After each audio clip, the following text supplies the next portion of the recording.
one of the main things that you'll notice after your Kundalini awakening is that your intuition will get really strong. What does that actually mean? Well, I mean, I have always had fairly strong intuition. Like, I always listen to my heart. Um, and like if something felt off, like my gut feeling, that's what your intuition is. It's ultimately, does something feel right or does something feel wrong?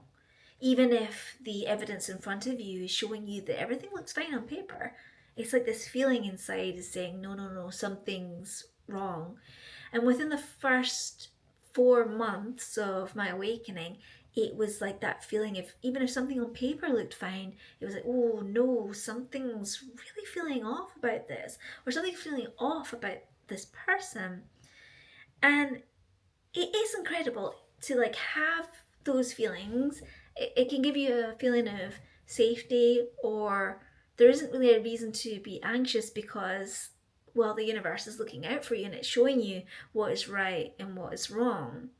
But at the same time, it doesn't give you any breathing space. There isn't a, I'm going to choose to ignore my intuition, these gut feelings I'm having. It's forcing you to, because it is so loud. It's like this feeling in your head, this feeling like in your heart, a feeling in your gut. And it's like, if you do this, something terrible is going to happen. I mean, it doesn't have to be something super terrible, just maybe it's trying to tell you that it's the wrong path to take. But it's something that you have to be aware of, that if you choose to have a Kundalini awakening, or if you have a spontaneous one, that your intuition will increase. And when that happens, it's not always as easy as you might think. So you do need to adapt, and you have to be prepared that even if you think this is the right choice for me, if your intuition says no, then you're gonna find it very hard to not go along with that no. And so when I first went through my awakening, I was in the process of buying a house, and it was with Persimmon. A lot of things went wrong with the contract. They were putting pressure on. There was a situation with the mortgage and Persimmon. They weren't communicating with each other properly. And I really wanted a house. It was in a nice location. I felt ready. This was it. Got really far in the process. But my intuition was like, there's something really wrong with this. Like, Persimmon are acting strange, and they're putting pressure on. It's not right that they're doing this. And I could have, like, older version of me could have looked past that and, gone ahead with the house purchase or found another way to fix it and things like that. But once your intuition is like, no, you have to listen to it.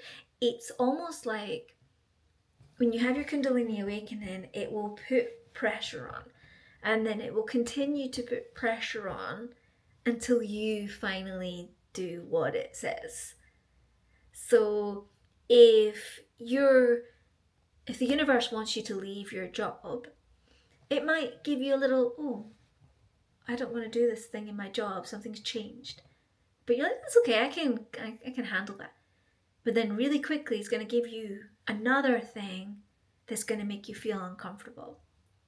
And then another and another, until you finally decide to leave. And so you need to listen to your intuition and listen to what the universe is telling you, because the sooner that you listen to the universe, the less kind of painful it's going to be. I know that painful might sound like a harsh word, but it is painful because you're going to keep doing something that's making you uncomfortable. So if you stay in a job that's doing things that's making you uncomfortable, and it continues to get worse, then it would be painful to stay, because you're not making your life easier. And it is hard though to make these decisions when you had your hopes in getting a house or staying in a job and working your way up, and then the universe suddenly says, actually, this isn't the path for you, and we're going to make sure that you hear that it's not the path for you. And a Kundalini awakening really does like set in place your path. So if you've been heading off in one direction and you may have made a 5-year plan of, this is what I want, when you have your Kundalini awakening, it really kind of stops that path, unless it's the one that was for you, and then it redirects you on the right one. But it doesn't happen overnight. It can take months, years, even, to get to that point. So, yeah, I think it's something to take into consideration. How about you? Do you listen to your intuition on a day to day basis, whether you've had an awakening or not?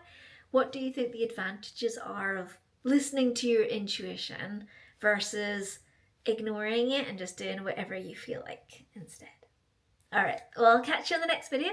Have a great day. Bye.